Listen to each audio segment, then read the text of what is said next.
Buenos días a todos y a todas quienes están ingresando a esta nueva sesión de la Academia Corpo Conecta. Es una sesión importante porque es un módulo que es obligatorio para poder aprobar el programa de la Academia Corpo Conecta para empresas beneficiarias de Innovativa. Por lo tanto, sean todos y todas bienvenidas. Hoy día vamos a tener la participación y agradecemos desde ya toda la preparación y el poder estar acá con ustedes, Joaquín Pérez. Joaquín Pérez tiene una vasta experiencia en términos de esta temática que es tan importante para ustedes, para las empresas. Sabemos que es una necesidad. Tiene preparación no solamente en el ámbito privado, en términos de empresas, sino que también es académico. Por lo tanto, estamos seguros que hoy día vamos a poder contar con un módulo muy interesante y que les va a ser de mucho provecho para cada uno de ustedes. Les cuento que no sé si se dieron cuenta que pasamos de ocupar la plataforma Zoom a ocupar esta plataforma Teams, que nos deja un desafío que tiene que ver un poco con el soporte de la banda. Y entonces en Zoom, cuando los invitábamos a que todos tuviésemos la cámara prendida, vamos a hacer una invitación al revés, a que tengamos la cámara apagada. Y cuando podamos o queramos intervenir en términos de pregunta, levantemos la manito y si es que nuestro relator, Joaquín Pérez, nos da el espacio, ¿cierto? O cuando él nos indique, abrimos la cámara para saber con quién estamos hablando. Entonces, por mientras, cámara apagada, en el momento en que puedan participar o que les veamos las fotos, prendemos las cámaras. Esto tiene que ver solamente con un tema de soporte para que no se nos caiga la conexión. Habiendo dicho todo esto y deseándole que sea muy provechosa esta sesión, sabemos que la temática es muy interesante, les voy a dar la bienvenida y le voy a dar el pase a nuestro relator, a Joaquín Pérez. Cualquier cosa, preguntas entonces, al igual que los otros módulos, las vamos poniendo en el chat y cuando se abra entonces la palabra, con la manito levantada. Eso, muchas gracias y que nos vaya bien. Vale. Ya, Joaquín. Muchas gracias ahí, Constanza, por la presentación, por la introducción y bueno, también por la invitación para participar, que de verdad un gusto, encantado. Y bueno, por si acaso técnicamente, ¿me escucháis todos bien? Constanza, se me escucha bien, ¿no? Se escucha bien. Venga, perfecto, perfecto. Vale, entonces vamos con ello. Bienvenidos a todos. Sesión enfocada en valoración de empresas. Permitidme que os cuente un poco quién es quien nos habla, que creo que siempre ayuda para tener contexto. Yo creo que el mundo de la educación online es súper bueno, súper práctico, pero sí es verdad que se pierde ese toque personal, así que ayuda un poco que contextualizar quién es el relator. Mi nombre es Joaquín Pérez, yo soy el socio que lidera la práctica de finanzas corporativas acá en PwC Chile, PricewaterhouseCoopers. Somos un equipo como de 40 personas, enfocado en valoraciones, en M&A.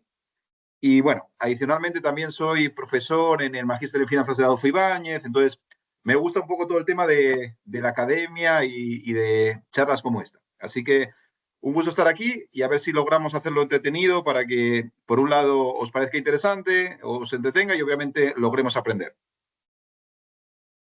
No hace falta que lo diga, ya me habéis visto el acento, soy español, pero ya bastante chilenizado. Como veis aquí, ya voy para 11 años aquí en Chile, así que ya estoy muy hecho a Chile, así que muy contento aquí. Venga, vamos entonces con ello y un poco para ir alineándonos de lo que se nos viene por delante, tened en cuenta que el mundo de valoración de empresas es un mundo súper amplio, ¿sí? ¿Por qué os digo esto? Porque es un desafío para todos lograr aprender a detalle el mundo de valoración de empresas en solo hora y media.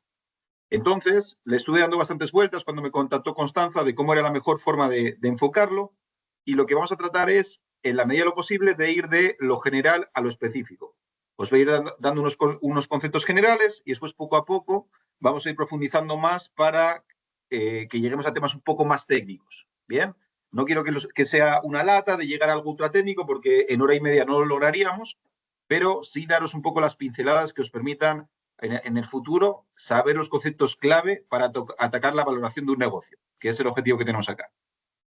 Solo para cerrar esta parte y como referencia, y creo que es una buen punto de comparación, el ramo que yo hago, por ejemplo, en Magíster de Finanzas de valoración de empresas son 18 horas, ¿vale? Entonces, y aún así es un poco ajustado. Entonces, tened en cuenta eso, de que tenemos aquí un desafío que es transmitir una cantidad de conocimiento muy significativo en muy poquito tiempo. Pero mira, me contó la mejor, Constanza tiene la mejor opinión de vosotros, así que vamos con todo, yo estoy seguro que va a salir bien.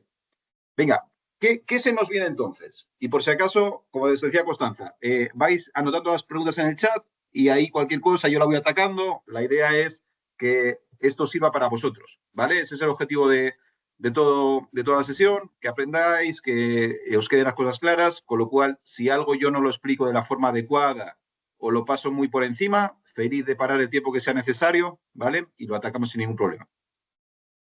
Dicho esto, breve visión de qué se nos viene en esta hora y media, ya hora y 20 y algo minutos que tenemos por delante.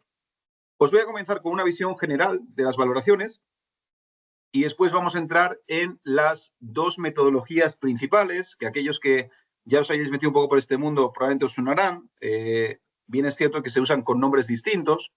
Aquí yo estoy tomando dos de ellos. En primer lugar, lo que llamamos valoración intrínseca, que es lo asociado al flujo de caja descontado, que os voy a explicar después en qué consiste, y la valoración relativa, que en su caso está asociada, o también la habéis podido escuchar como la valoración por múltiplos de mercado. Y ya por último, como la valoración intrínseca, la de flujo de caja descontado, suele ser la más utilizada en negocios, es ahí que vamos a hacer un doble clic, ¿vale? Entonces, ya veis aquí que la parte 4 y la parte 5 son los dos componentes principales de la valoración intrínseca, es decir, el flujo de caja y cómo nosotros descontamos, es decir, traemos a valor presente ese flujo de caja, que va a ser a través de la tasa de descuento, que los que os mováis así un poco más en el mundo financiero, probablemente ya la hayáis escuchado en algún momento. Dicho esto, vamos a comenzar y, como os decía, vamos a iniciar de lo general a lo específico. ¿Por qué me gusta comenzar con esta diapositiva? Tened en cuenta que valoraciones es algo que no se puede atacar únicamente con conocimientos de finanzas. Y esto es algo que yo resalto aquí mucho con mi equipo y creo que es clave que tengamos claro. ¿Por qué os digo esto? Lo que vamos a ver aquí es principalmente conceptos de finanzas corporativas, métodos de valoración, flujo de caja, valor del dinero en el tiempo, etc. Pero tenéis que tener en cuenta que una parte súper importante de las valoraciones es todo esto que está por abajo. Análisis financiero, contabilidad, la estrategia de vuestro negocio, todo el foco comercial del negocio, todo eso es lo que va a contribuir a que esa valoración sea buena. Dicho de otra forma, si solo incluimos conceptos de finanzas corporativas, estamos cojos. Yo lo primero que pregunto, y aquí os cuento un poco de mi experiencia, yo me dedico a esto en el día a día, lo que es clave en todo negocio, de cara a valorizarlo, es, en primer lugar, tener claro el plan de negocios asociado a esa empresa. Os lo reformulo. No podemos valorizar algo si no tenemos claro cómo va a ser en el futuro ese negocio. Tenemos que hacer proyecciones, tenemos que hacer estimaciones, tenemos que saber cómo, tenemos que estimar cómo van a crecer los ingresos, cómo van a ser nuestros márgenes, cuánta inversión vamos a tener que hacer. Todo eso es clave, porque si no, y aquí hay una frase chilena que a mí me gusta mucho, que es la de que el Excel lo aguanta todo. Cuando tú te pones a valorizar un negocio únicamente con conceptos de finanzas corporativas, al final conviertes la valorización en un ejercicio de Excel, que el Excel puede terminar volando en lugares insospechados, que ya dices, pero ¿cómo he terminado yo acá? Bueno, pues terminaste metiendo supuestos en el Excel, que obviamente el Excel no te dice, señor o señora, usted está metiendo una locura, te lo aguanta, no te da la voz de alarma y, sin embargo, todo eso te va a pegar en tu valorización. Entonces, mensaje aquí súper importante, ¿vale? Aquí nos vamos a centrar en esto principalmente, a daros los conceptos relevantes de finanzas corporativas, pero tened en cuenta que ese plan de negocio, ese conocimiento de cómo es la empresa que estáis valorizando, es clave para que la valorización sea buena. Si no, es un ejercicio de Excel que podéis terminar en lugares de verdad tremendamente locos y con valores que no tengan sentido. Venga. Y muy vinculado a esto, a mí me gusta mucho comenzar con esta pregunta, ¿vale? En honor al tiempo, no voy a hacer como encuesta, normalmente en el Magíster yo lo haría como encuesta, etcétera, pero os voy a ir comentando un poco a qué me refiero con esta pregunta. ¿Es valorización un arte o una ciencia? Y para que me entendáis un poco por qué esta pregunta que parece random, oye, el profesor se volvió loco. No me volví loco, es importante esto. ¿Qué es el ejemplo paradigmático de ciencia? El ejemplo paradigmático de ciencia, estaremos todos de acuerdo de que puede ser, por ejemplo, las matemáticas, ¿no? Si yo os hago después en el examen a todos, oye, ¿cuánto es 2 más 2? Quien no me responda 4, automáticamente tendremos que ponerle 0 en esa pregunta, ¿no? Entonces surge la pregunta, ¿valorizaciones es una ciencia equivalente a las matemáticas? Y os hago la contraposición a ciencia, que es probablemente el concepto de arte, ¿no? Imaginaros que el examen, en lugar de 2 más 2 son 4, yo os hago que hagáis una pintura expresionista a cada uno de vosotros. Obviamente, ahí va a entrar un componente de subjetividad bien importante. O sea, me podéis venir, oye, profesor, pero yo hice esta pintura que a mí me parece hermosa y usted me la ha reprobado. ¿Por qué me la reprueba? Y yo voy a tener problemas para justificar eso, ¿sí? Entonces, en esa dicotomía entre ciencia y arte, es clave entender dónde calzan las valorizaciones. ¿Y por qué esto es importante? Porque si las valorizaciones fuesen una ciencia, todos vosotros, valorizando el mismo negocio, deberíais llegar al mismo valor. ¿Me seguís? Sería como las matemáticas. 2 más 2 son 4. Y si te da 5, está malo. Si te da 3, está malo. Entonces, es relevante responder esta pregunta. ¿Valorizaciones es ciencia o es arte? Porque si fuese arte también, significaría que toda valorización vale. ¿Sí? Como es algo subjetivo, como es algo artístico, como es algo artesanal, todo lo que yo haga es aceptable. Valorizaciones, y es por eso que me gusta empezar con esta pregunta, cae en el medio. No es ni una ciencia ni es un arte. Dicho de otra manera, requerís una serie de conceptos que hay que tener claros y aplicar de manera sólida técnicamente, pero tiene un componente de arte también. ¿Y por qué tiene un componente de arte? Porque iréis viendo ahora, según vayamos entrando en detalle, que los supuestos y las proyecciones son claves. Y como todos sabéis, lamentablemente, ninguno de los que estamos acá sabemos dónde va a estar ya no Chile, sino el planeta Tierra en el año 2030. No lo sabemos. Podemos hacer nuestras mejores estimaciones, pero no lo sabemos. Entonces, ese nivel de complejidad es importante manejarlo. ¿Por qué os digo esto? Porque me sucede constantemente, sobre todo con la gente más financiera, más los ingenieros, etcétera, que ellos lo que quieren es certidumbre. Me dice, profesor, pero ¿y qué inflación yo proyecto para el año 2029? Y no están cómodos cuando yo digo, hay que meter un supuesto. Yo no sé si la inflación del año 2029 va a ser un 3%, un 2,5% o un 11% como era hace 2 años. No lo sé. Pero en ese concepto de incertidumbre es que nosotros tenemos que ser capaces de valorizar, de tomar una posición razonada y sustentada que nos permita valorizar. Venga, vamos un poquito más. Os lanzo otro tema que es bien importante, que es lo que llamamos los indicadores clave del negocio. Por si acaso, veréis que en esta primera parte de la sesión os voy a ir tirando conceptos, ¿vale? Que pueden parecer un poco desconectados entre sí, pero veréis cómo después todo va entrando como piezas de un puzzle. ¿Por qué es clave los indicadores? ¿Por qué es clave, valga la redundancia, los indicadores clave del negocio? Siempre en la empresa que estáis valorizando, tenéis que identificar cuáles son esos indicadores que mueven la aguja. Recordad lo que os decía al principio. No es un ejercicio solo de teoría financiera. Tenemos que entender el negocio que estamos valorizando, porque esa es la manera en la cual nos vamos a asegurar de no cometer errores, de atacarlo de la forma correcta. Y os pongo aquí un ejemplo, y aquí sí que lanzo la pregunta, a ver si me podéis responder por el chat. Si quisiésemos valorizar, por ejemplo, Facebook, y quien dice Facebook dice WhatsApp, dice Instagram, ¿cuál es el indicador clave para valorizarlo? ¿Cómo le meteríais mano a una empresa tan compleja como Facebook, como WhatsApp, como Instagram? ¿Cómo le meteríais mano de una forma sencilla? ¿Qué creéis que es el indicador clave ahí a considerar? Ponedlo en el chat, ¿vale? Y os voy leyendo. Perfecto, ahí dice Jorge. Cantidad de usuarios, dice. Perfecto, ahí lo estoy leyendo. Jorge, Wildwood, usuarios. Exactamente. Si os dais cuenta, meter mano a Facebook, si lo hacéis desde pura teoría financiera, es bien complicado. Es una empresa internacional que está presente en todo el mundo. Estamos hablando de una cantidad enorme de negocios, de fiscalidades, de realidades financieras distintas. Pero, si os fijáis en esto, y muy buena respuesta, por cierto, al final lo que vale Facebook o lo que vale WhatsApp, lo que vale Instagram, es dos cosas, un P y un Q. El Q lo habéis dicho perfectamente, es qué cantidad de usuarios. Después ya nos falta solo el otro indicador, que es el P. ¿Cuánto vale cada usuario? ¿Cuál es el retorno que obtiene Facebook, Instagram o WhatsApp por cada uno de los usuarios? Y si os dais cuenta, lo que es una valorización muy, muy complicada, simplemente por entender bien el negocio, vais a ser capaces de achuntarle a un número que os aseguro no debería alejarse mucho de cómo cotiza la compañía en bolsa. ¿Me seguís? ¿Significa esto que para valorizar estas compañías no haya que hacer todo el trabajo que vamos a ver más adelante? No, ¿vale? Es necesario porque obviamente aquí pequeños errores son muchos millones de dólares.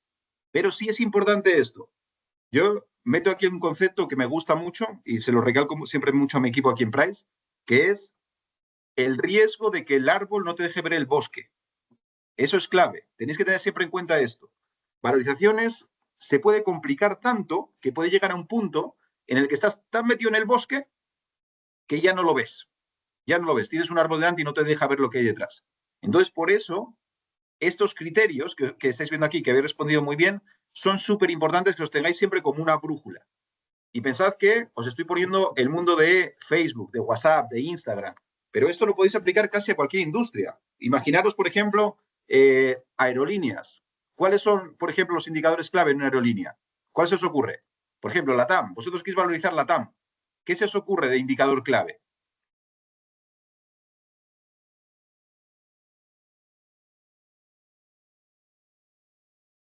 Venga, os ayudo yo ahí. Por ejemplo, perfecto, Walbuch, que entiendo que Walbuch y Claudio, perfecto, Marcelo.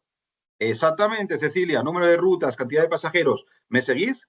Obviamente aerolíneas es un negocio que hay que afinar, ¿vale? Ellos usan muchos KPIs de industria, pero le estáis dando, al final, tienes un Q, daros cuenta de que el racional es el mismo. Tengo un Q, que el Q puede ser número de vuelos, número de rutas, número de pasajeros, y le tengo que meter un P, que es cuál es el retorno que yo tengo por cada vuelo, por cada pasajero, por cada asiento, ¿sí? Obviamente lo estamos simplificando, ¿vale? Meterle mano a un bicho como puede ser LATAM o Sky Airlines no es fácil. Hay muchos indicadores, además, específicos de industria que debéis considerar. Pero recordad este concepto que os recalco acá, la brújula, ¿vale? Esos indicadores claves, la brújula, porque al final, cuando tengáis ya la valorización, la clave es dar un paso atrás y decir, oye, pero vamos a ver cuánto es el retorno por pasajero que tiene LATAM. Y si el retorno que os está dando vuestra valorización está muy lejos de lo que vosotros tenéis en mente, algo tenéis mal. Hay que entrar ahí a revisar. Otro ejemplo paradigmático que lo usáis mucho en Chile, mundo inmobiliario, el real estate. ¿Qué es la clave en el real estate? UF metro cuadrado. ¿Sí?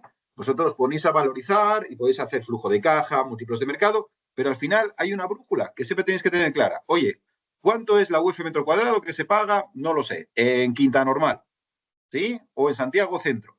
Y si en tu valorización te alejaste mucho de ese indicador que tú de Guata, y este concepto es muy importante, sé que suena muy poco técnico, pero es clave, la Guata, ¿sí? Si lo que sabéis vosotros de Guata, que es X UFs metro cuadrado, vuestra valorización se ha alejado de ello, algo está mal. Y ese algo está mal, muchas veces no lo vais a poder pillar en el modelo financiero. Lo tenéis que pillar dando un paso atrás, identificar el error y a partir de ahí volver a ver dónde os habéis confundido. Puede ser en la tasa de descuento, puede ser en 1000 lugares, ¿vale? Pero la clave es esa, el árbol que no os impida ver el bosque. Venga, vamos un poquito más. Este punto suena un poco filosófico, pero de nuevo, seguid conmigo, que voy a tratar de contextualizaros por qué es relevante para todo lo que viene después. Muchas veces hablamos de valor y precio y, si os dais cuenta, en la conversación, ¿cómo os diría?, cotidiana, se usan de manera indistinta. Estaremos de acuerdo de que si nosotros estamos haciendo hora y media de sesión para valorizar algo, hay un concepto previo que tenemos que definir, que es, oye, pero señor, ¿qué es valor? ¿Qué es valorizar? Y aquí es donde os planteo esta dicotomía, que quizá no es tan intuitiva, de valor versus precio. Y os pongo el ejemplo. Para nosotros valor, y yo no me conocéis, pero soy muy poco de aprendernos cosas de memoria, pero a mis alumnos de la universidad sí que les recomiendo mucho que esto que veis aquí se os quede. ¿Por qué? Porque es la definición de valor que nos va a ir guiando en lo que viene en adelante. Valor para nosotros, y de verdad, seguidme en sencillo, es... vamos a llegar, Marcelo, vamos a llegar. Déjame centrar los conceptos y ahí entramos. Valor para nosotros va a ser la caja que es capaz de generar nuestro negocio, proyectado a futuro y traído a valor presente ajustado por el riesgo que tenga ese negocio. Lo repito. Valor para nosotros es la plata, que es capaz de generar un negocio, obviamente no solo ahora, sino a futuro, traído a valor presente, ajustado por el riesgo. Y ahora os lo voy a confrontar con el precio, ¿vale? Y ahí te contesto, Marcelo. Daros cuenta de que este concepto de valor puede o no puede ser idéntico al concepto de precio. ¿Por qué pasa esto? Tened en cuenta que vosotros podéis tener un negocio y el negocio genera de plata, me invento, 10 millones de pesos al año. ¿Sí? 10 millones de pesos en el 2026, en el 2027, en el 2028, en el 2029. Estamos claros de que la caja que genera ese negocio, traído a valor presente, ajustado por el riesgo, va a ser un monto que podemos cuantificar sin mucho problema, ¿no? 10 millones de pesos, etcétera, y se va proyectando. ¿Qué pasa? Que si yo os pregunto cuál es el precio al que eventualmente podéis vender ese negocio a día de hoy, ese precio puede o no puede converger con ese valor. Y os explico por qué. Imaginaros, por ejemplo, y vamos con el concepto primero, oferta y demanda. Imaginaros que en vuestro negocio lográis que no tengáis solo un potencial comprador, sino que tengáis 10 compradores. ¿Vale? El valor del negocio es exactamente el mismo, porque es la caja que vosotros generáis cada año. Pero el hecho de que tú puedas hacer competir a 10 compradores por compraros vuestro negocio, estaréis de acuerdo conmigo que ¿qué va a hacer con el precio del negocio? ¿Lo va a subir o lo va a bajar? Probablemente lo suba, ¿no? Recordad, valor es el mismo, porque es la caja que generamos, pero el precio, conceptos como tu poder de negociación, como la oferta y demanda, como la liquidez, como incluso las emociones, pueden impactar en él. ¿Sí? A ver, me vais lanzando ahí muchas preguntas. Dame un segundo porque me estáis poniendo muchas cosas a la vez, ¿eh? Bueno, ahí, Sebastián, estás bien con los conceptos, pero es clave aquí y lo que quiero que nos quedemos es con la diferenciación. Valor y precio. Eventualmente pueden converger, pero pueden que no converjan. Mira, os pongo un ejemplo paradigmático y de esto os puedo hablar porque es público. Nosotros estamos apoyando en la transacción en la cual está a la venta Empresas Banmédica. Y para aquellos que vais siguiendo la transacción en el diario financiero, en la prensa, etcétera, si os fijasteis, hay muchos compradores que están interesados en Empresas Banmédica. ¿Qué sucede? El valor de Empresas Banmédica, entendido con las técnicas de valorización que vamos a ver en esta sesión, no debiera cambiar. Es el mismo, tú tengas un interesado o tengas 10 interesados. ¿Qué sucede? Que obviamente en la dinámica de transacción, y es lo que busca en este caso hacer tanto el vendedor como sus asesores financieros, es obviamente generar tensión competitiva. Con lo cual, el hecho de que haya 10 compradores, por supuesto que hace que el precio eventualmente sea mayor que si solo hubiese uno. ¿Sí? Eso se ve muy bien también, por ejemplo, en la bolsa. Hubo, por ejemplo, la OPA por Cementos Biobío, por poner un ejemplo. Si os dais cuenta, las empresas transan en la bolsa. En la bolsa lo que estáis viendo es el precio. El precio. ¿Por qué? Porque está impactado por oferta y demanda, por liquidez, por emociones. Si la gente tiene miedo, la bolsa cae. Si la gente tiene optimismo, la bolsa sube. ¿Sí? Pero eventualmente, ¿qué pasa? Que hay un valor subyacente, que es el que hay que valorizar en los negocios. Y me podéis decir, ya, pero Joaquín, pero si lo que está en la bolsa es el precio, ¿a mí por qué me importa el valor? Aquí es donde los estudios, los papers, y esto está muy estudiado en finanzas corporativas, lo que muestra es que en el largo plazo, precio tiende a converger a valor. ¿Vale? Y esto es importante y por eso se llama valorización intrínseca, lo que vamos a ver ahora, porque la valorización está basada en fundamentales, en los fundamentos del negocio, en lo que la caja en la caja que va a generar el negocio. Y eso es importante porque te alejas de las emociones, te alejas de la oferta y demanda. ¿A mí qué me importa? Me importa la caja que va a generar el negocio. ¿Sí? No, pero es que el mercado está muy optimista. Ya, pero ¿tú cuánto vas a generar el próximo año? ¿10 millones de pesos? 10 millones. Es lo que vale la caja. ¿Bien? Por supuesto, ajustada por el riesgo. Y eso lo vamos a ir viendo ahora. Y alguno de vosotros había mencionado en el chat el concepto de costo de capital, de WACC. Sí, efectivamente. Es ahí donde vamos a considerar eso que estoy mencionando como ajustado por el riesgo. Venga, vamos un poco más. Fijaros aquí, os quedasteis con esa definición de valor, ¿no? A mí me gusta mucho este diagrama porque lo simplifica y lo ejemplifica de una forma, en mi opinión, muy ilustrativa. Recordad lo que os decía, ¿no? ¿Cuánto vale un negocio? Un negocio es la caja que eres capaz de generar, es decir, el flujo de caja, traído a valor presente, ajustado por el riesgo. ¿Cómo lo traigo a valor presente y lo ajusto por el riesgo? Con el costo de capital. Con todo ello, ¿qué consigo? El valor. Eso es lo que vale el negocio. ¿Vale? Obviamente, para llegar al flujo de caja vais a tener que meter supuestos, porque no es el flujo de ahora, es el flujo futuro, lo que tu negocio es capaz de generar. Entonces ahí vais a tener que meter conceptos como son los crecimientos de ingresos. Oye, yo voy a crecer un 5%, un 10%, un 40%, y qué retornos, y eso, un concepto bueno que lo captura es el ROI, qué retornos yo voy a tener de esos ingresos. Dicho de otra manera, yo genero 100, pero al final, última línea, ¿cuánto me está quedando? No, pero es que para generar estos 100 he tenido que invertir 85, ¿vale? Entonces, ¿qué nos interesa ahí? Obviamente el retorno que tú tengas finalmente en esos ingresos. ¿De nada sirve tener unos ingresos enormes si no les consigues dar vuelta, no consigues llegar a break-even y empezar a generar beneficios, ¿vale? Recordad un poco, la clave aquí es la caja. Yo necesito generar caja. Esa es la clave. Venga, vamos un poquito más. Uy. Otro comentario, de nuevo, yo sé que parecen un poco generales, pero confiad en mí, todo va a ir encajando, todo va a ir encajando. Esto se conecta un poco con lo que os planteaba en el primer momento. Recordad, a una valorización no le podemos meter mano solo con conceptos financieros. Hay una parte que es lo que denominamos el relato, que es tremendamente importante. Os pongo un ejemplo.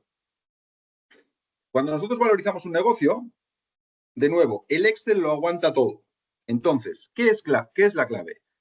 Lograr que conversen los números, es decir, ese modelo financiero o esos múltiplos de mercado que yo le estoy metiendo al negocio, con mi relato para ese negocio. Os pongo un ejemplo.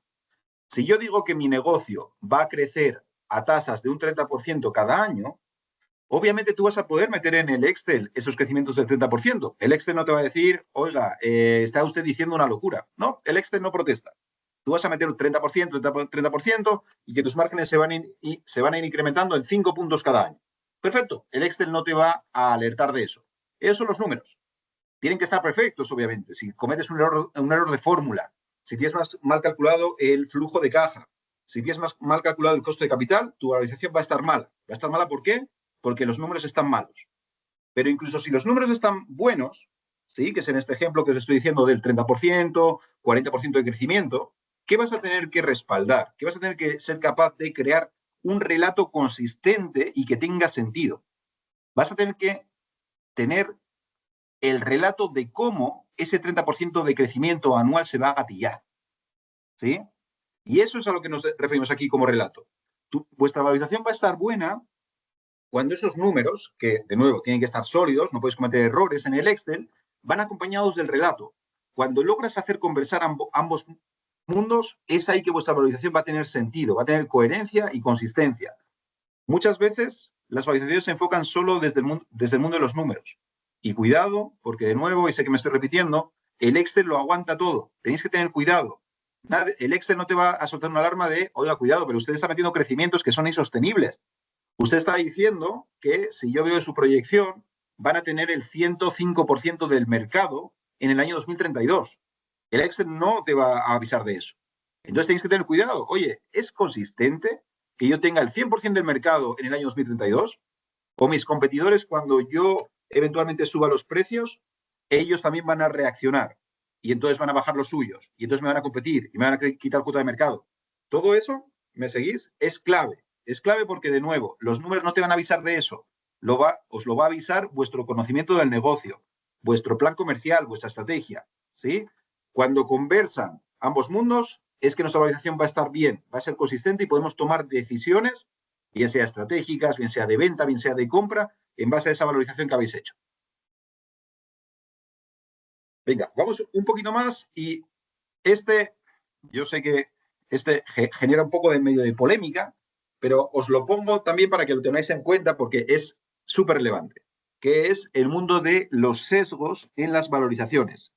Esto ya entra un poco más en el mundo de las finanzas conductuales, pero es relevante. Es relevante ¿por qué?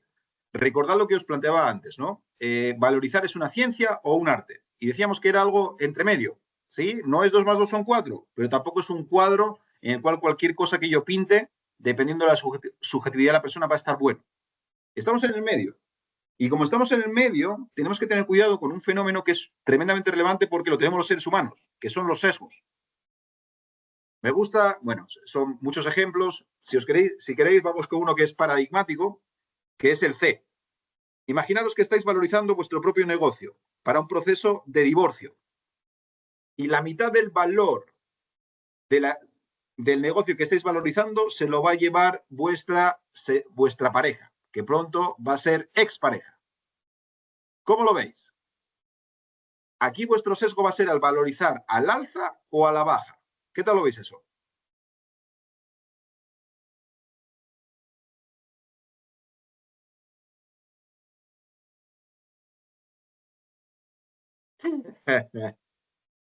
Claudia dice, muy bien, veo, la verdad que en general mis alumnos de la universidad son más crueles que vosotros. Yo veo aquí a personas eventualmente, no, ahí Álvaro, ten cuidado porque no lo bajaría, perderíamos los dos. No es tan cierto, ten en cuenta que al final tú le vas a tener que pagar plata. Si tu negocio eventualmente luego va mal, quien se comería esa sobrevaloración del negocio serías tú, ¿vale?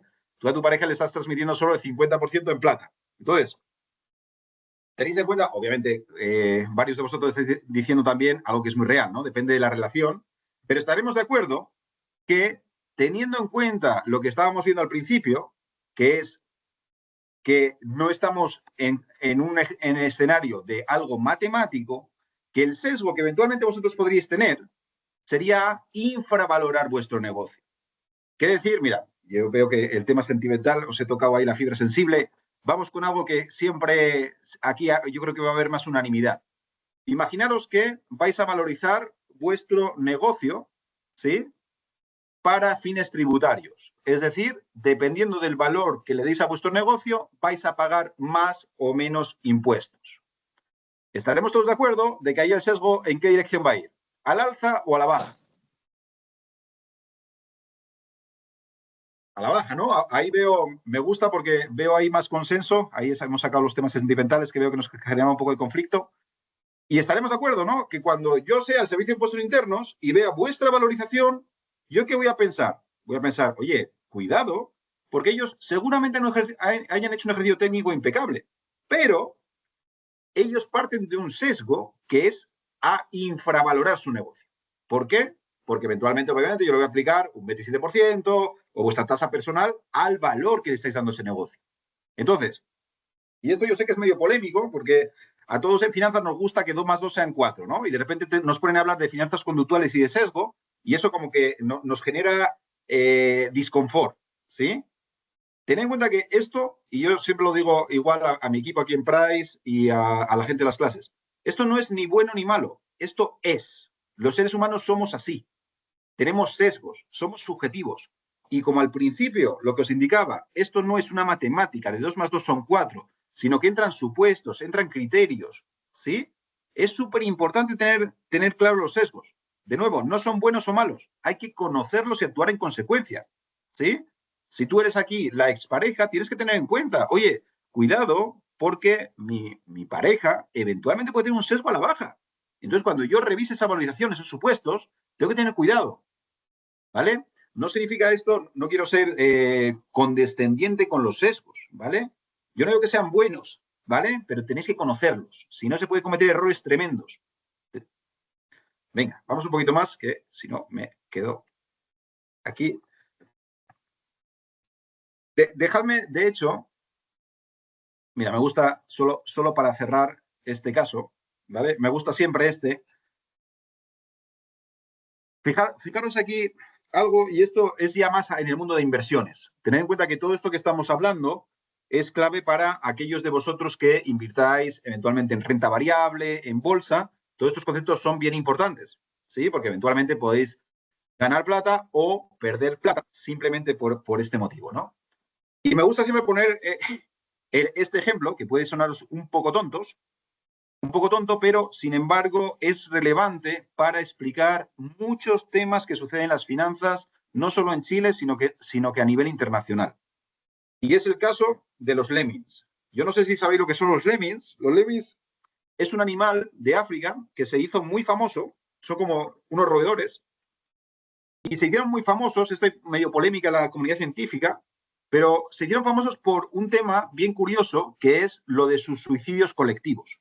Los lemmings van en masa y se hicieron famosos porque ellos iban en masa hacia un acantilado y se empezaban a tirar por el acantilado uno detrás de otro.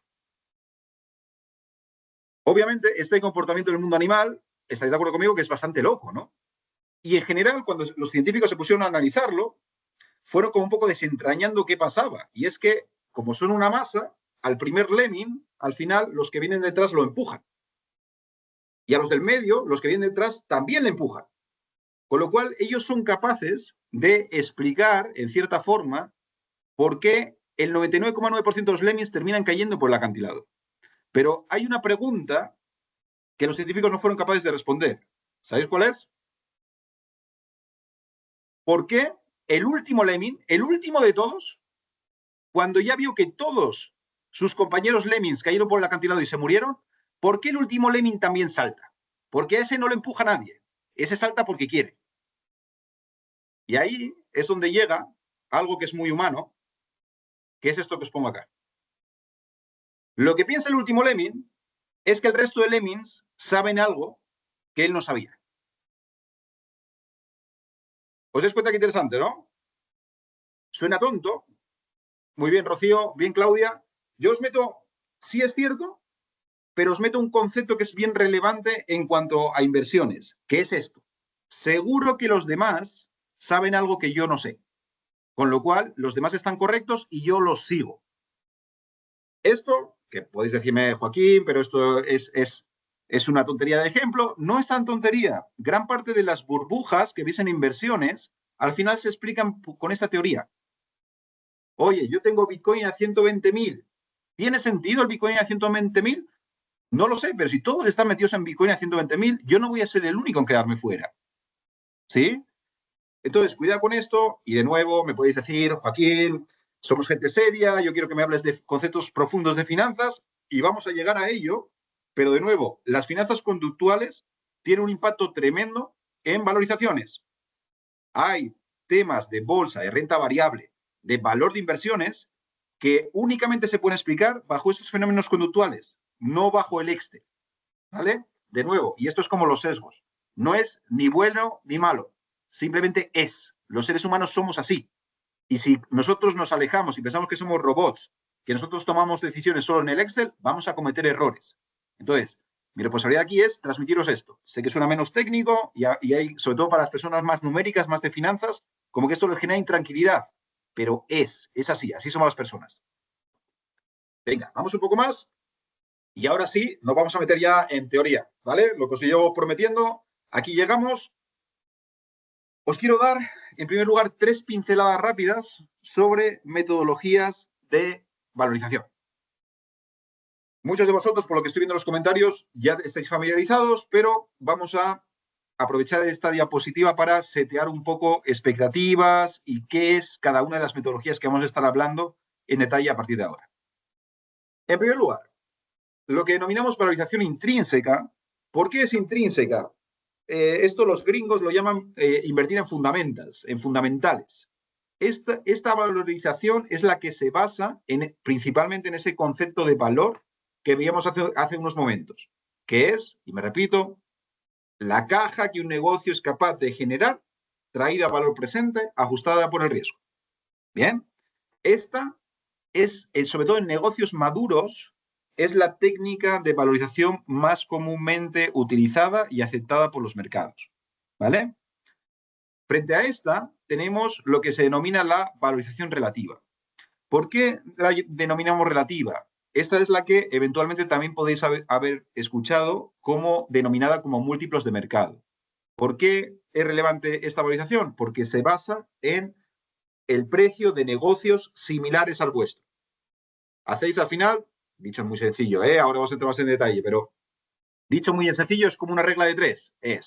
Yo he encontrado un negocio que es muy similar al mío y que vale 10 millones de dólares, con lo cual yo digo que esos 10 millones de dólares también vale el mío, ¿vale? Es muy sencillo, ¿vale? Vamos a entrar más en detalle ahora. Pero la clave ahí es la comparabilidad. La comparabilidad y un segundo factor que vamos a ir viendo más adelante, que es el de el valor conocido del negocio. Pero ya entraremos en detalle de eso. Y finalmente, y esta no vamos a entrar tan en detalle, pero es importante que la conozcáis, es lo que se denomina el valor de liquidación. ¿Y por qué es relevante el valor de liquidación? Porque, y esto muchas veces ya hacemos las cosas en piloto automático y esto no nos lo planteamos, pero es bien relevante. Las dos metodologías que veis aquí arriba, la de valorización intrínseca o flujo de caja y la valorización relativa o de múltiplos de mercado, son valorizaciones que tienen una gran hipótesis de partida. ¿Cuál es esa hipótesis? Que el negocio está vivo. Y ahora explico qué me refiero con esto. Un negocio puede valer más vivo que muerto o puede valer más muerto que vivo. Yo sé que esto suena contradictorio, pero nuestro panorama empresarial tiene una cantidad no menor de empresas que eventualmente valen más bajo liquidación que como un negocio en marcha. Yo sé que esto suena muy loco, pero así es, ¿sí? Si aplicas criterio de valor, te saldría más a cuenta, señores, mañana bajamos la persiana, liquidamos activos y pasivos y repartimos la plata que sobre, que seguir operando este negocio los próximos 10, 15, 20, 50 años.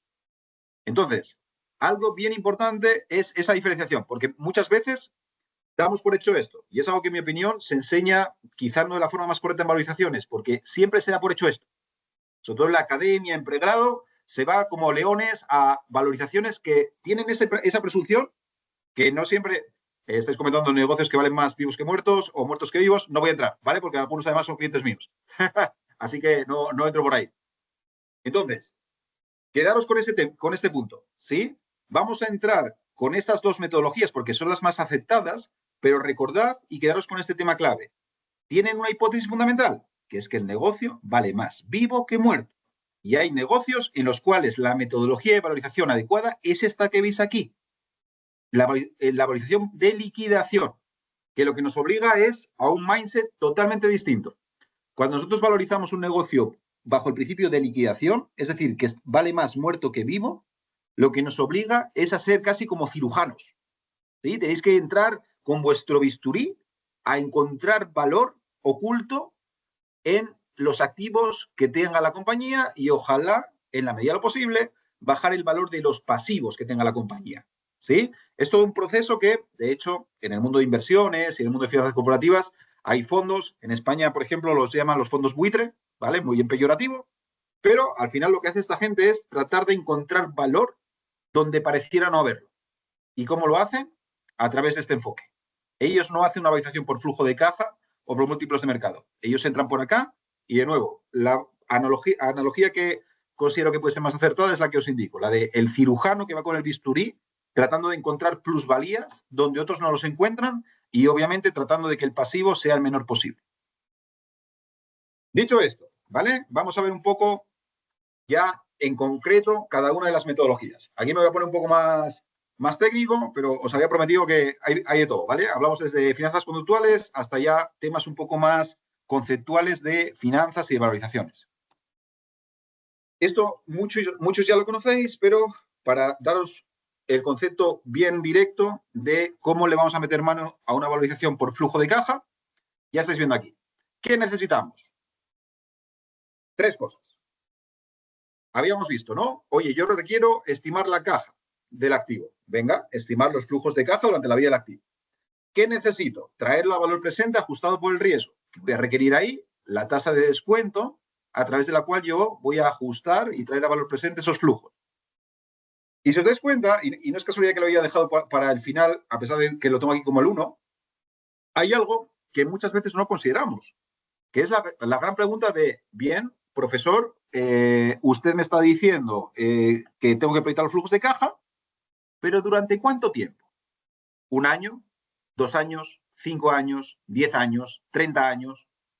¿Qué opináis? ¿Durante cuánto tiempo proyecto los flujos de caja? Porque es muy fácil decir, no, los flujos de caja futuros, pero ¿cuánto tiempo tengo que proyectar los flujos? ¿Qué opináis?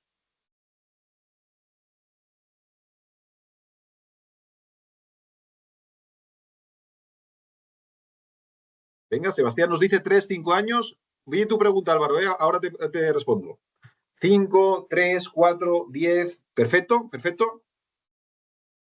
Venga, entonces, daos cuenta que esto es bien relevante. Daos cuenta, que es importante, porque de cómo respondamos esta pregunta, muy buenas respuestas. Vamos a construir sobre ello.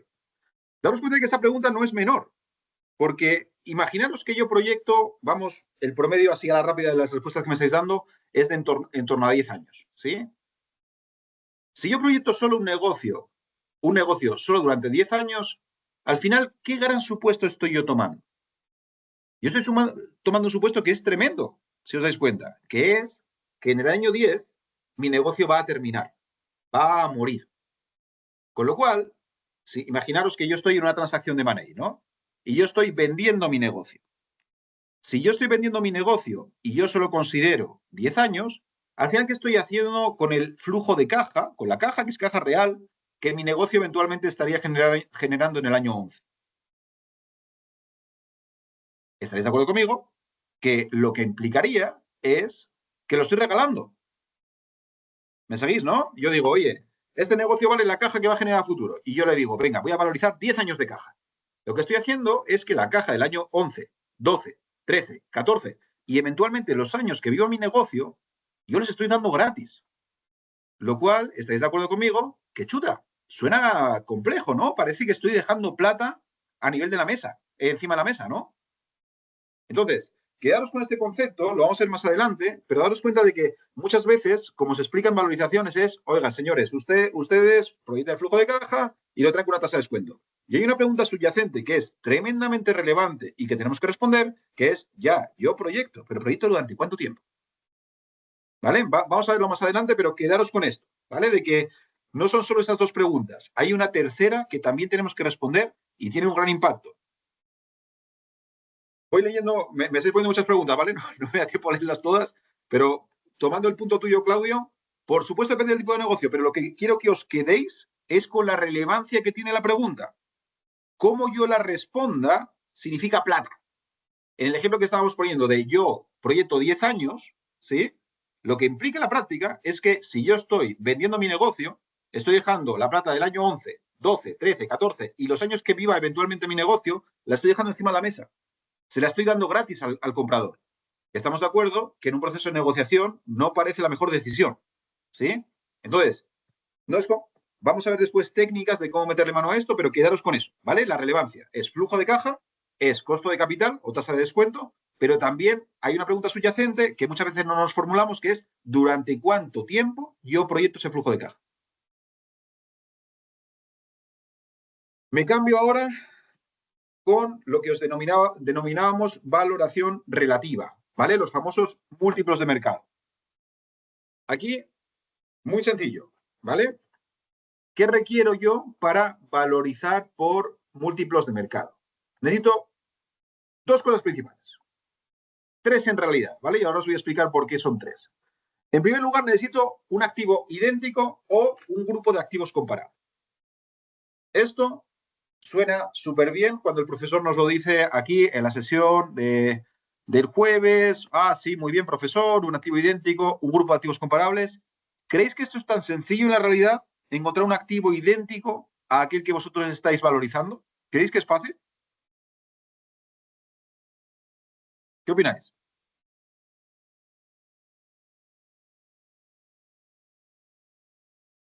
Os pongo un ejemplo. Nosotros estamos valorizando ahora una startup que está en Temuco. ¿Sí? Daros cuenta lo difícil que es esto, porque algo que nos pega aquí durísimo y que nuevamente pasa un poco similar a lo del flujo de caja. Es algo que parece obvio, pero muchas veces no nos planteamos.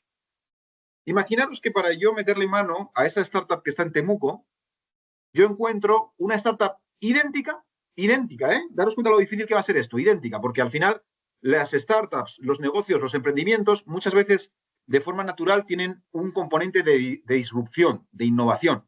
Entonces, obviamente, si yo quiero ser disruptor e innovador, lamentablemente va a ser muy difícil encontrar un comparable, porque si hubiese un comparable, yo ya no sería disruptor e innovador. ¿Me seguís? Entonces, ya tenemos un problema grande, y creo que lo estáis respondiendo muy bien, en relación a la comparabilidad. Pero pensemos por un momento que yo encuentro el comparable perfecto de esta startup de Temuco. ¿Vale? Pensemos que lo encontramos. Vamos a llegar, María José, vamos a llegar. imaginaros, yo qué sé, me encuentro en La Serena, ¿vale? Para ir a regiones, me encuentro exactamente un negocio idéntico. ¿Creéis que yo he solucionado el problema al que me enfrento, habiendo encontrado el negocio idéntico al de Temuco en La Serena? Que estaremos todos de acuerdo de que ya es muy difícil encontrar el negocio idéntico, ¿vale? Pero digamos que lo encuentro. ¿Con qué problema subsiguiente yo me voy a tener que enfrentar? El problema subsiguiente, y esto es lo que a veces obviamos en estas metodologías, y creo que es bien relevante el punto, es que yo desconozco el valor del negocio en Temuco, pero también desconozco el valor del negocio en La Serena. Con lo cual, el hecho de haber encontrado un comparable idéntico, que ya es difícil de por sí, no me soluciona el problema, porque yo requiero, y aquí es donde quería terminar, requiero comparables de valor conocido. ¿Daos cuenta qué relevante es esto? Comparables de valor conocido. Yo no sé cuánto vale el negocio en Temuco, pero tampoco sé cuánto vale el negocio en La Serena.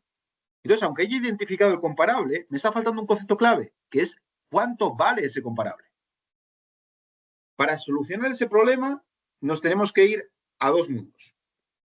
Mundo uno es las empresas abiertas, las empresas cotizadas.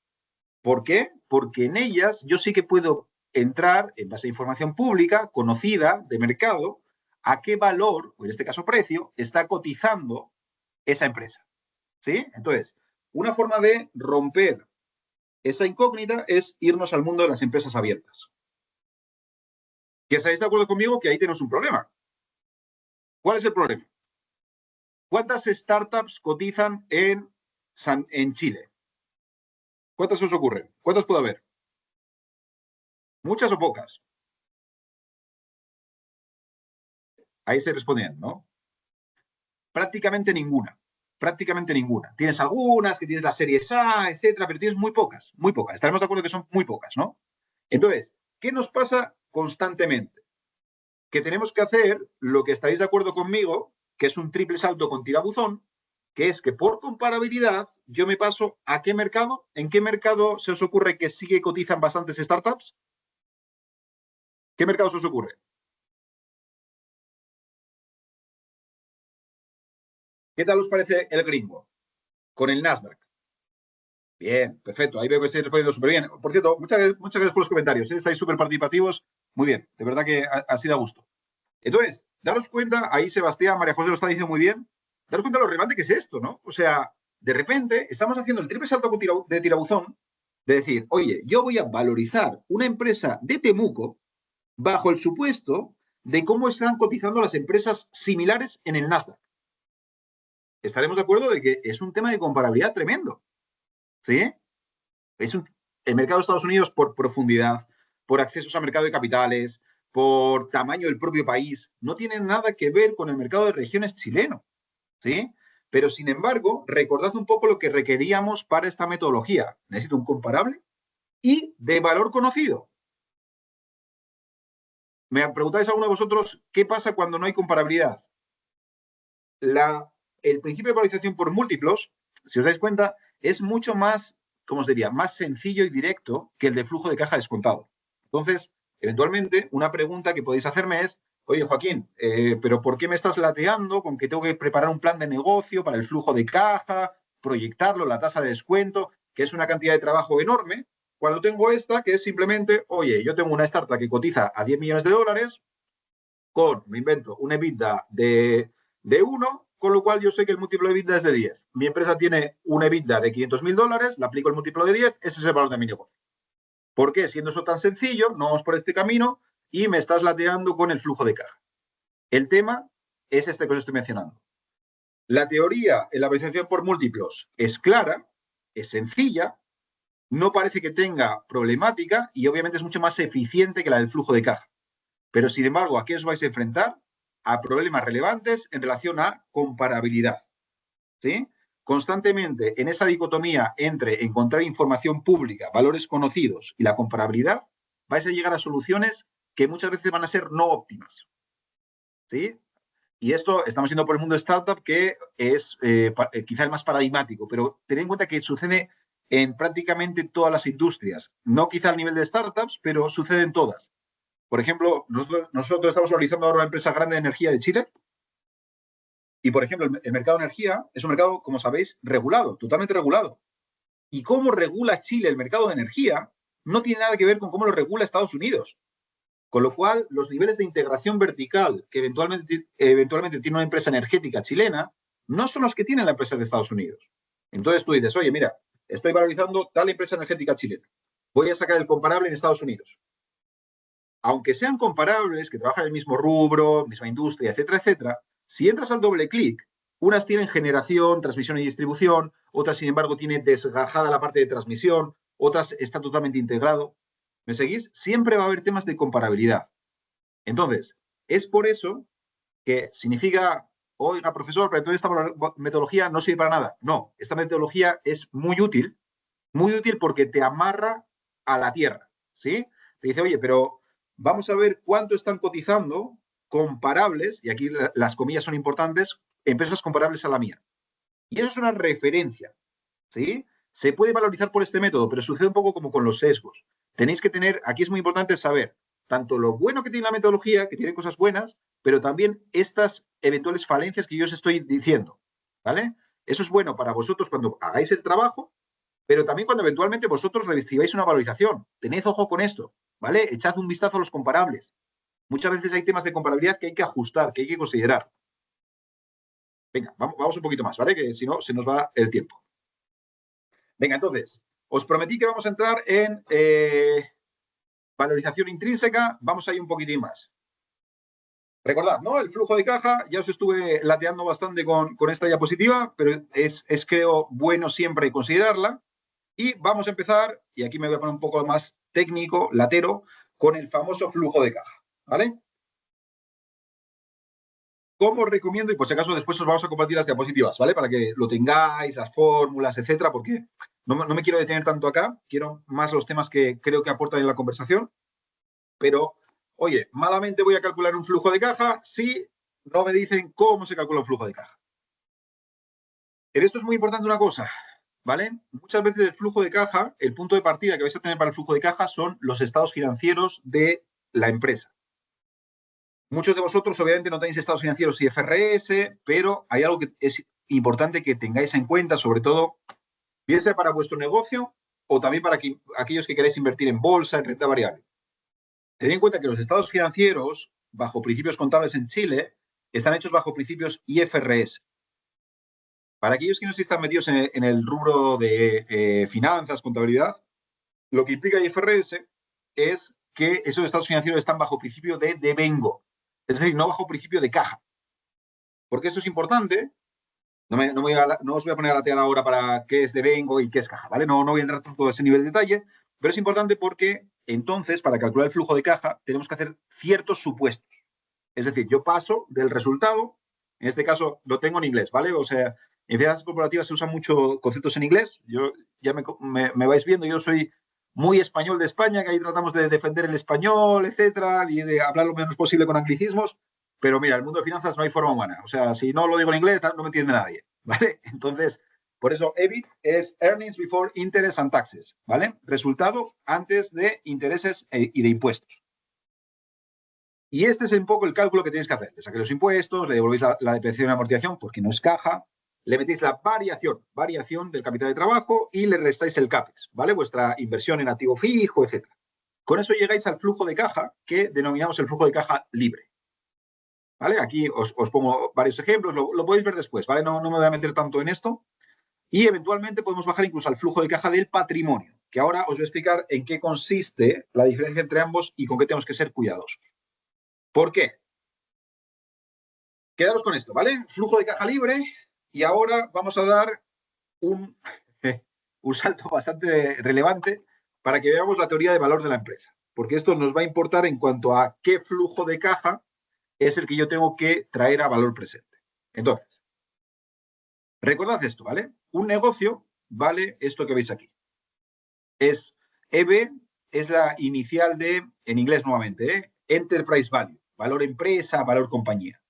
¿Qué sucede? Que vuestra empresa la podéis financiar, y eso lo sabéis todos muy bien, de dos maneras distintas, ¿no? Como patrimonio o como deuda, ¿sí? Esto va a ser relevante, ¿vale? Quedaros conmigo porque va a ser relevante para lo que viene más adelante. Porque eso implica que yo voy a tener dos valores. Voy a tener el valor de mi negocio sin apalancamiento, sin deuda, que es esto que veis aquí, que tiene, se dice de varias formas, ¿vale? Valor de los activos, valor del negocio, o si queréis en inglés, enterprise value o firm value. O puedo fijarme en el valor de las acciones, que es lo que vais a tener acá, ¿sí? Que eso sería el valor del patrimonio, valor del equity, equity value, valor de las acciones. Para hacerlo sencillo, si vosotros hacéis una transacción en la cual, oye, tenéis vuestro emprendimiento y lo queréis vender, vosotros lo que vais a vender realmente va a ser esto, ¿sí? Vais a vender las acciones, el equity del negocio, ¿sí? Con lo cual, y daros cuenta de que la ecuación ya os sale sencilla, ¿no? Oye, mi negocio sin deuda vale esto, pero yo como quiero vender las acciones, ¿qué ajuste tengo que hacer? Tengo que sustraer al valor del negocio el pasivo financiero, ¿vale? Y con eso llego al valor de las acciones. Si no queremos verlo desde el punto de vista de startup, vamos a ver, por ejemplo, en el mundo de inversión en bolsa. En inversión en bolsa, de estos valores, ¿cuál creéis que cotiza en bolsa? ¿Cuál pensáis que cotiza en bolsa? Este, ¿verdad? Este de aquí es el que os va a estar cotizando, ¿vale? Entonces, cuando valoricéis, cuidado. Si queréis comparar, no es con este valor, es con este. Y ahora os voy a explicar un poco cómo, en teoría de valorizaciones, esto se aterriza. Mi recomendación principal es hacer esta ecuación que estáis viendo acá. Yo tengo valor de los activos, que os voy a explicar ahora cómo se calcula, ¿sí? Y si quiero llegar al valor del patrimonio, valor de las acciones, ¿qué hago? Le saco esto, la deuda financiera, y le metemos el concepto de neta, ¿vale? Normalmente lo que se hace en técnica de finanzas corporativas es neutralizar la caja. Es decir, yo le debo al banco 100, pero tengo en la cuenta corriente de ese mismo banco 10. ¿Cuál es mi deuda financiera neta? En este caso sería 100 de pasivo menos la 10 de la caja, 90 de deuda financiera neta, ¿vale? Quedaros con esto, ¿vale? Porque es relevante y se cometen muchos errores en esto. Además, y como las cosas son poco complicadas, daros cuenta que en inglés y gran parte de las plataformas de finanzas como Yahoo Finance, Capital IQ, Bloomberg, etcétera, que suelen estar en inglés, daros cuenta de que para complicarnos más las cosas, si os fijáis, las iniciales de Enterprise Value, ¿sí? EV, son exactamente las mismas que Equity Value. ¿Os dais cuenta aquí, no? Y para complicar más las cosas, a nuestros queridos amigos gringos les encanta utilizar iniciales. Entonces, constantemente, si entráis en Bloomberg, Yahoo Finance, etcétera, os vais a encontrar con que os van a dar, imaginaros, oye, yo quiero invertir en Google, venga, yo quiero ver cuál es el valor activo, el Enterprise Value de Google. Y lo que me va a dar Yahoo Finance va a ser EV. Pero EV puede ser tanto esto, es decir, esto como esto, porque las iniciales son exactamente las mismas. Tenéis que tener cuidado, ¿vale? Ahí sí que se cometen errores garrafales, porque ya podéis ver que la diferencia entre uno y otro es enorme. Venga, vamos un poquito más, quedaros con esta ecuación y ahora os voy a explicar cómo se llega a un valor u otro. Y ya os adelanto que nos vamos a centrar, porque es mucho más eficiente, más sencillo, en lo que se denomina el valor de los activos. ¿Cómo yo llego al valor de los activos? Si recordáis siempre, ¿no? Nosotros estábamos hablando, ¿qué es valor? Es la caja traída a valor presente ajustado por el riesgo. Y aquí es donde ya empezamos a contextualizar esto. ¿Qué es el flujo de caja? Para nosotros flujo de caja va a ser el flujo de caja de la firma, el free cash flow, que si recordáis es el que veíamos acá. ¿Vale? Esto va a ser el flujo de caja que nosotros vamos a traer. ¿Y con qué lo voy a ajustar? Con algo que vamos a ver ahora, que es la WACC. ¿Vale? El famoso costo de capital. Pero cuidado porque el costo de capital puede ser tanto este como este. Entonces, quedaros con este concepto. Yo quiero calcular el valor de activos y para eso, y cuidado porque aquí se cometen muchos errores, tengo que descontar el flujo de caja libre y traerlo a valor presente con la WACC. Yo sé que aquí estamos ya acelerando, ¿vale? Pero aquí ya es donde llega la teoría financiera famosa que yo os planteaba. Venga. ¿Vamos bien hasta aquí? ¿Dudas? ¿Os estoy perdiendo mucho? ¿Os tengo muy en shock? ¿Vamos bien? Venga, yo soy un firme creyente. Buena. Vamos con eso. Venga, yo sé que está duro, ¿eh? Un jueves por la mañana aquí hablando de flujo de caja, etcétera. No es fácil. Así que, de verdad, sí, no, soy consciente, Claudia, es hora y media de dar valorizaciones en hora y media, hay que darle. Soy consciente de que os estoy exigiendo mucho, pero parte buena, después tenéis las diapositivas, que son muy completas, ¿vale? Lo que estoy tratando aquí es centrarme en las partes en las cuales considero que aporta la conversación, ¿vale? Pero la parte más numérica, de fórmulas, etcétera, todavía la vais a tener ahí, ¿vale? No os quiero latear. Venga, vamos un poco más, que tenemos todavía bastantes conceptos. Vamos a llegar, Julio, tasa de descuento. María José, voy rápido porque realmente no hay otra. Dar valorizaciones en hora y media, de verdad, es un desafío importante. Venga, vamos un poquitín más, ¿vale? Tema que, si os dais cuenta, va a ser muy importante durante todo lo que estamos viendo. Es un concepto que siempre tenéis que tenerlo como referente, que es el de consistencia. Donde se cometen muchos errores en valorizaciones es en la falta de consistencia. Ejemplo, lo que os mencionaba acá. Yo quiero llegar al valor de los activos, cuidado, tengo que ser consistente. Tengo que hacer el flujo de caja libre, que es el que visteis antes, descontado una WACC, que ahora vamos a ver en qué consiste. Quiero calcular directamente el valor del patrimonio, necesito el flujo de caja del patrimonio, descontado al CAE, que es el costo del patrimonio. En el momento que yo empiece a enredar esta tabla, empiezo a cometer errores grandes, ¿vale? Recordad lo que os decía al principio, ¿esto es una ciencia o es un arte? En este caso sí es una ciencia. Si yo no respeto esto, mi valorización va a estar de forma directa mal. Voy a llegar a valores locos, está mal hecha, ¿vale? Entonces, cuidado con esto. Y muy similar a eso, es algo que en Chile, mira, la ventaja en relación a que tenéis en Chile con esto es que como tenéis la divisa de la UEF, que es algo muy singular de Chile, tenéis muy interiorizado el mundo de los flujos reales. Algo que, por ejemplo, en España nos cuesta mucho. En España, en general, nadie habla en términos reales. Todo lleva ya asociado a la inflación. Entonces, cuando vosotros proyectáis, tened en cuenta que hay una pregunta que tenéis que plantearos siempre. Oye, yo voy a proyectar flujos nominales o flujos reales. ¿Qué significa uno y otro? Flujos nominales ya van a llevar implícitos la inflación. ¿Sí? Yo voy a decir, oye, mi negocio va a crecer un 8% el próximo año. ¿Qué implica eso? Que dentro de ese 8% hay dos supuestos. Hay una parte que va a ser inflación y otra parte que va a ser crecimiento real. ¿Sí? Si mi flujo, en cambio, es en términos reales, la inflación yo la saco. Mi crecimiento no va a tener en cuenta la inflación. Va a ser solo crecimiento real del negocio. Eso es tremendamente importante, ¿vale? ¿Por qué? Porque la tasa de descuento, recuerda la consistencia, yo la puedo calcular en términos reales o nominales.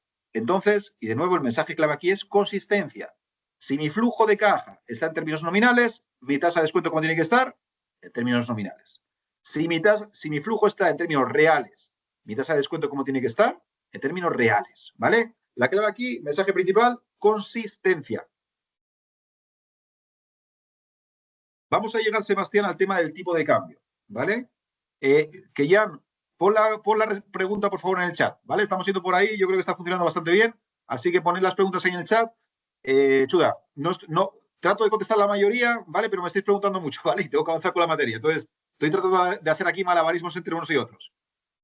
Vamos a llegar, Sebastián, al tema del tipo de cambio, ¿vale? Pero, mira, si te parece, lo tomo ya y después lo vamos a ver un poco más en detalle.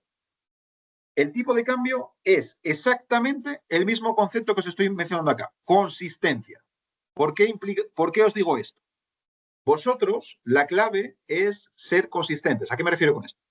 Si vosotros calculáis el flujo de caja de vuestro negocio en pesos chilenos, ¿en qué divisa tiene que estar la tasa de descuento? En pesos chilenos. Si yo calculo el flujo de caja de mi empresa en dólares, ¿en qué moneda tiene que estar mi tasa de descuento? En dólares.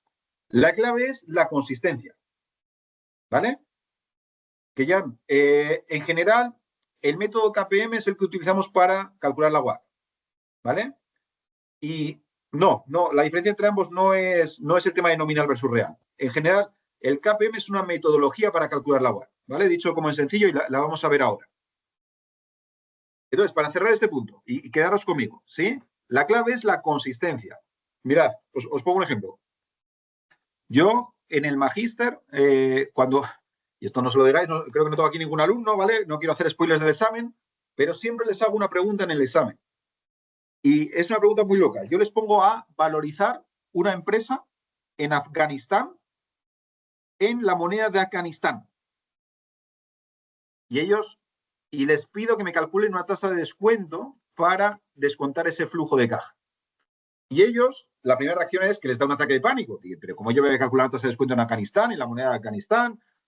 La clave es, y por eso yo hago esa pregunta, la clave es consistencia. Una vez tenéis clara la metodología, que es la que vamos a ver aquí en esta sesión, Vosotros podéis calcular una tasa de descuento en la divisa que queréis, en el país que queréis. Siempre la clave y donde tenéis que ser ultra cuidadosos es en esto, en la consistencia.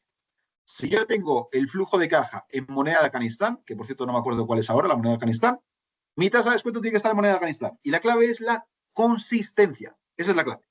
Obviamente, si estáis en Chile, mi recomendación es valorizar en pesos chilenos, en UEFs o como mucho en dólares. ¿Por qué? Porque lo otro no se puede. Sí se puede, pero vais a complejizar innecesariamente la valorización. Entonces, mi recomendación es obviamente por un tema de practicidad. Si valorizáis en Chile, tirad por lo que se denomina la moneda funcional del negocio, ¿vale? Pero que sepáis que eventualmente podéis valorizar en la divisa que queráis, siempre y cuando mantengáis la consistencia entre el flujo de caja, entre la divisa del flujo de caja y la divisa de vuestra tasa de descuento. Venga, vamos un poquitín más, ¿vale? ¿Recordáis un poco lo que os decía que, a ver cómo es el tiempo? Vamos justitos, pero vamos. ¿Recordáis, para que veáis que el profesor aquí no se olvida de los temas que os dejo ahí la pelota botando? ¿Recordáis la pregunta que nos hacíamos antes de, vale, profesor, yo tengo que proyectar el flujo de caja, pero ¿durante cuántos años? Decíamos 5, decíamos 10, depende del negocio.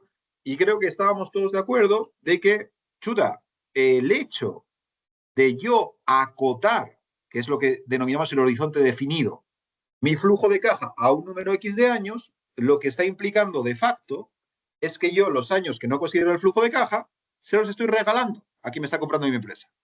¿Vale? Volviendo un poco atrás. Por ahí es el ejemplo de los 10 años, ¿no? Oye, yo voy a proyectar el flujo de caja durante 10 años. ¿Qué nos implica eso en la práctica? Implica que el año 11, el año 12, yo se lo estoy regalando al comprador. Entonces, es donde en teoría de valorizaciones llegó un filósofo, si os doy cuenta de estas valorizaciones hay mucha filosofía, y dice, oye, pero entonces, ¿por qué voy a proyectar un horizonte definido? Vamos a hacer mi valorización bajo un principio de horizonte indefinido. ¿Qué significa horizonte indefinido? Y esto es muy importante que entremos a qué implican realmente los conceptos, ¿vale? Recordad lo que os decíamos de los sesgos, etcétera. ¿Qué implica horizonte indefinido? Si os dais cuenta, es una assumption, es una hipótesis bien potente. ¿Cuál es la hipótesis potente que subyace en el horizonte indefinido? La hipótesis potente es que mi empresa va a vivir para siempre. ¿Daos cuenta, ¿Esto qué potente es? Estoy asumiendo que mi negocio va a vivir para siempre. Esto, nuevamente, suena muy bien cuando lo decimos aquí en las diapositivas, en la sesión, desde un punto de vista conceptual. ¿Cuántas empresas en Chile tienen más de 150 años? ¿Se os ocurre alguna? ¿Cuál qué creéis que hay? ¿Muchas o pocas?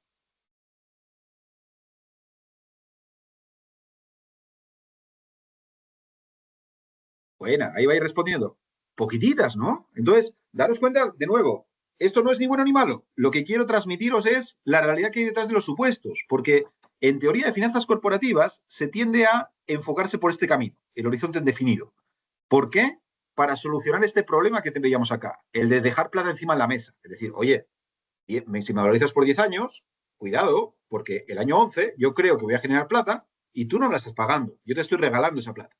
Entonces, por eso se ha tomado la convención, y es muy habitual en el mundo de finanzas corporativas, valorizar bajo el principio de horizonte indefinido, que es ahí donde se calcula lo que se denomina el valor terminal. ¿Vale? Que no os quiero latear con esto, pero hay varias metodologías, de valor de liquidación, múltiplos, crecimiento estable, siendo este el más común. ¿Vale? Este es el modelo que se denomina crecimiento estable, que es el que metéis en el último año del flujo de caja. Esto está muy centrado en valorizaciones, nosotros valorizamos así gran parte de las compañías, pero tened en cuenta, y esto es importante, el supuesto que está detrás. El supuesto que está detrás es que la empresa va a vivir para siempre. Es un tremendo supuesto. Entonces, ¿cuáles son mis recomendaciones acá? ¿Significa esto que está mal? No, es un criterio. Recordad lo que os decía antes, ¿no? Arte o ciencia. Estamos en el medio. Esto es un criterio que parece razonable, pero tenemos que tomarlo con cautela. Por ejemplo, y aquí os hago la pregunta. Si yo estoy valorizando una compañía y entre el valor proyectado que tengo en los flujos, en el horizonte definido, tengo un valor y luego tengo otro en la perpetuidad, ¿qué preferís? ¿Tener más en el horizonte definido o más en la perpetuidad? Os pongo ejemplo. Me decís, oye, Joaquín, mi emprendimiento vale 10 millones de dólares, de los cuales en los flujos que soy capaz de proyectarte tengo el 5%. y el 95% está en la perpetuidad. ¿Creéis que eso me da más confianza en la valorización o menos confianza? ¿Qué opináis? El hecho de que la mayor parte del valor del negocio esté en la perpetuidad. Menos, ¿no? Entonces, de nuevo, y recordad, y si os dais cuenta, es un hilo conductor de la charla. No es ni bueno ni malo, simplemente es. Y como es, y vosotros sois buenos en valorizaciones y lo conocéis, os levanta la ceja. ¿Vale? No significa que le vas a decir a la persona con la que estéis negociando, oye, no, la perpetuidad me la sacas. No, porque realmente el otro criterio, que si recordáis es este, el de el horizonte definido, también tiene falencias significativas. Entonces, yo no tengo el problema con esto porque conceptualmente tiene sentido, pero tenéis que tener cautela, ¿vale? La palabra es cautela, porque conocéis esto, ¿vale?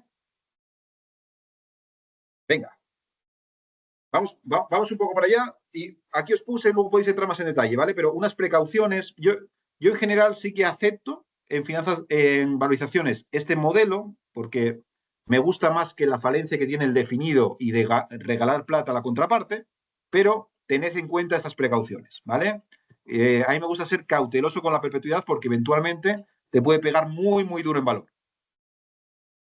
Venga.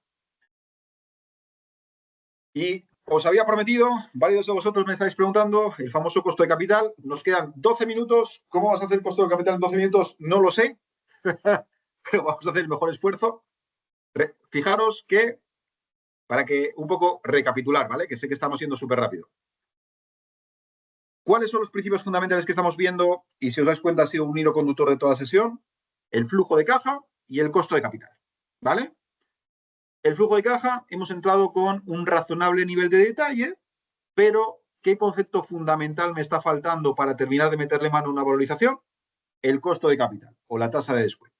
Porque es con ella, y me vuelvo al inicio de la sesión, como nosotros traemos a valor presente ese flujo de caja. ¿Vale? Entonces, es un concepto clave para lo que se nos viene más adelante. Fijaros que el costo de capital va a tener, y esto quedaros conmigo, ¿vale? Dos conceptos. Uno, valor del dinero en el tiempo. Es decir, si yo os pregunto, ¿ustedes qué prefieren? ¿Que les dé 10 millones de pesos mañana o dentro de 10 años? ¿Vosotros qué preferís? ¿Mañana o dentro de 10 años?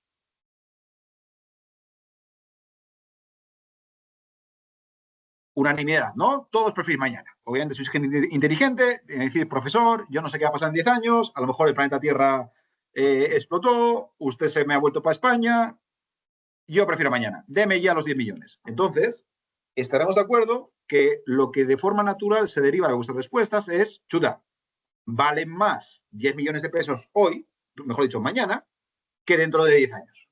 O lo puedo formular a la inversa. Valen menos 10 millones dentro de 10 años que 10 millones mañana. Entonces, tenemos que considerar. ¿Sí? Tengo que considerar. Eso es el valor del dinero del tiempo. Es decir, aunque no haya riesgo ninguno, yo prefiero ahora que más adelante. Pero hay otro concepto adicional, que es el del riesgo. Y aquí es donde me gusta haceros esta pregunta. ¿Vale? Vosotros estáis desarrollando una startup bien sencillita, comida rápida, ¿vale? Básicamente vamos a hacerlo en sencillo, un carro de completos. Vamos a hacerlo rápido, ¿vale? Porque no nos queda mucho tiempo. Pero vosotros, a esa startup de comida rápida, ¿a qué tasa le prestaréis el dinero? Considera que el préstamo está en pesos chilenos, ¿vale? ¿A qué tasa lo haríais? Bien, C, D. Bien, bien. Fijaros, y quedaros conmigo, ¿vale? Bueno, tenemos ahí, tenemos algunos, Sergio y creo que es Francisco, le están poniendo entre 5 y 10. Yo creo que es un poco barato, estamos dando la plata, para el nivel de riesgo que es. Pero quedaros conmigo con esto, ¿vale? En general, el consenso está entre la C y la D con realmente más Ds. Vamos ahora a justo la contraria, que es esta. En lugar del carro de completo, se lo vamos a meter a Apple. ¿Se la dejaríais a la misma tasa o se la dejaríais a otra? ¿Qué opináis? ¿A cuánto se lo dejamos a Apple?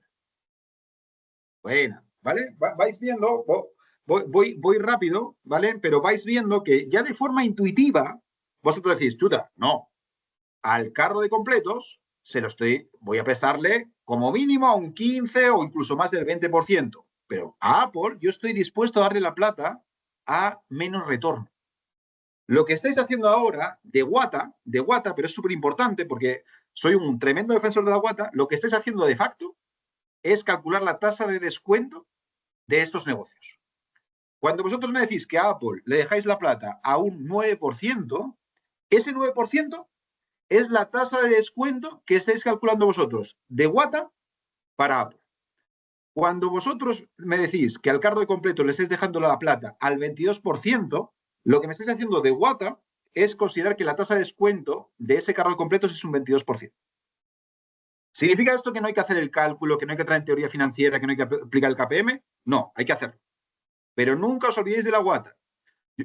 Mira, os pongo un caso personal aquí de nosotros que nos dedicamos a esto.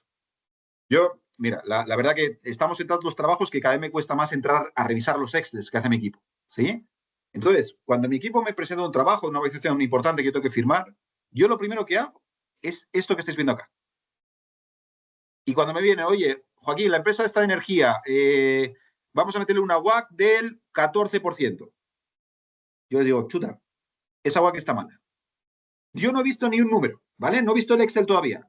No sé qué supuesto estamos tomando, no sé si hemos calculado bien la beta, etcétera, pero yo sé que la WACC está mala. ¿Por qué?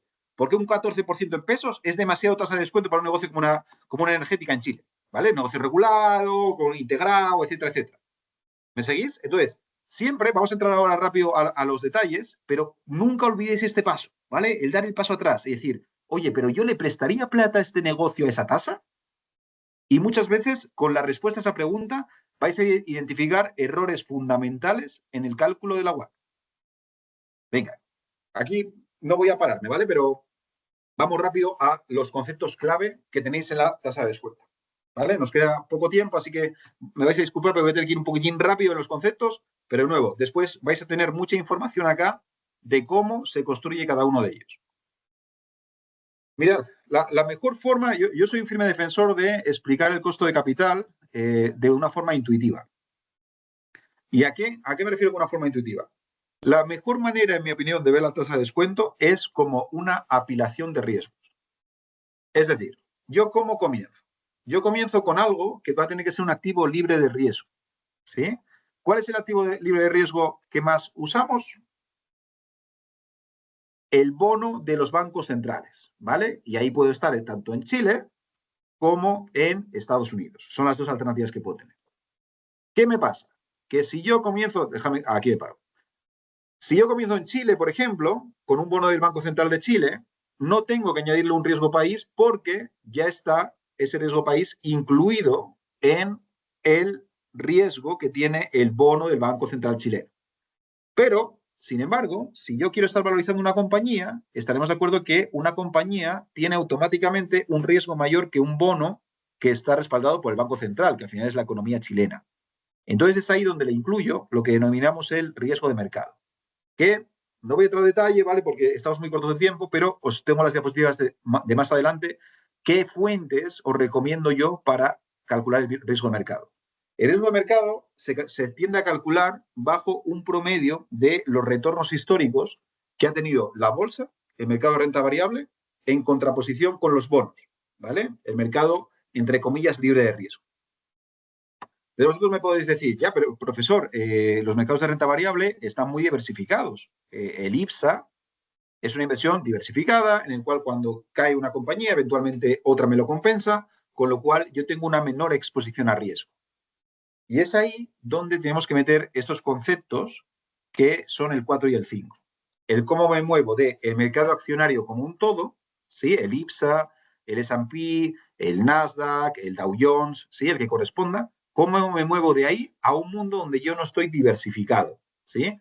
Que estaremos de acuerdo que tiene un riesgo mayor que el de estar posicionado en el índice como un todo. Y es ahí donde tenéis que meter estos conceptos que yo os indico aquí, que son el riesgo de industria y el riesgo de compañía. Con ello, llegáis a esto que estáis viendo acá, ¿vale?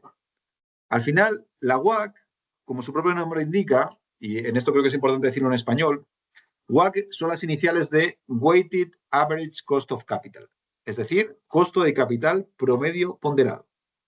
¿Y por qué esto es importante? Porque yo voy a calcular, y no vais a tener la fórmula, os lo voy a estar compartiendo, voy a calcular realmente dos tipos de tasa de descuento. Una, la tasa de descuento para el patrimonio, que es esta, el equity, costo de equity o costo de patrimonio, y otra que es la del pasivo, la deuda, que va a ser el costo de la deuda. Las dos juntas, y cómo lo ponderamos, va a ser lo que me va a dar lugar al costo de capital promedio ponderado. Bien, ¿cómo yo lo voy a ponderar? Y aquí llega el último paso. Tengo que ponderarlo en base a cómo sea mi estructura de financiamiento. Es decir, imaginaros, os lo voy a llevar a un extremo. Yo no tengo nada de pasivo financiero, ¿vale? No tengo ningún tipo de deuda con los bancos. ¿Cómo voy a ponderar mi costo de capital? Voy a decir, oye, el 100% es costo de capital del patrimonio, es decir, este. Vamos a llevarlo al otro extremo. Yo tengo el 100% de financiamiento con bancos. Obviamente el banco no te lo van a permitir, ¿vale? Pero vamos a suponer que tengas el 100%. ¿Qué pasaría? Que yo estaría ponderando al 100% el costo de la deuda. Normalmente, ¿qué tienen gran parte de las compañías? Tienen una estructura de financiamiento híbrida. Es decir, puede tener 70% de costo de patrimonio, 30% de deuda, 80% de patrimonio y 20% de deuda. Si nos movemos al mundo, por ejemplo, de renovables, que lo habéis mencionado alguno de vosotros, ahí lo que me encuentro es con financiamientos que pueden ser muy apalancados. Por ejemplo, un proyecto típico de Project Finance, de energía renovable, una concesión, una autopista, puede perfectamente estar financiado 20% equity, 80% deuda. Y eso es clave porque va a ser lo que nos va a ponderar el equity y la deuda. ¿Vale? Un último punto aquí, y en este ánimo de hacerlo intuitivo y quedaros con cosas que complementen las diapositivas que os voy a compartir después. Intuitivamente, ¿qué esperaríais? ¿Que sea más alto el costo del patrimonio o el costo de la deuda? ¿Qué opináis? ¿Qué tasa debería ser más alta de forma intuitiva? ¿El patrimonio o la deuda? ¿Qué opináis?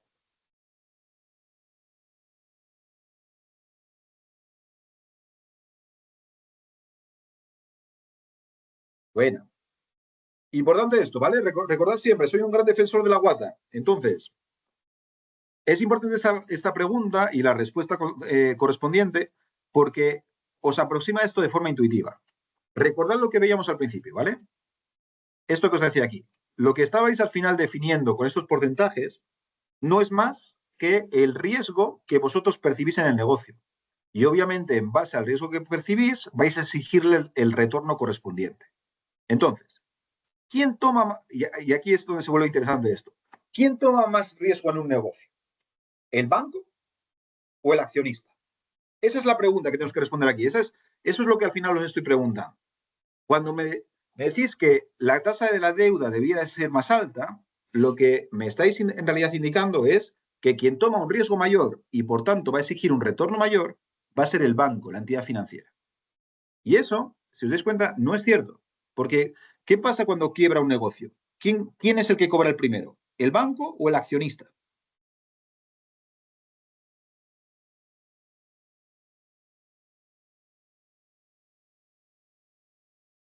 Hay unanimidad, el banco. Entonces, me seguís, ¿no? Oye, si yo soy el accionista, dado que soy el último que voy a cobrar, voy a exigir un retorno mayor.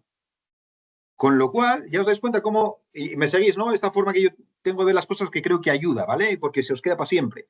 Daros cuenta cómo de forma natural esperáis que el costo del patrimonio sea más alto que el de la deuda. Con lo cual, recordad la guata, ¿vale?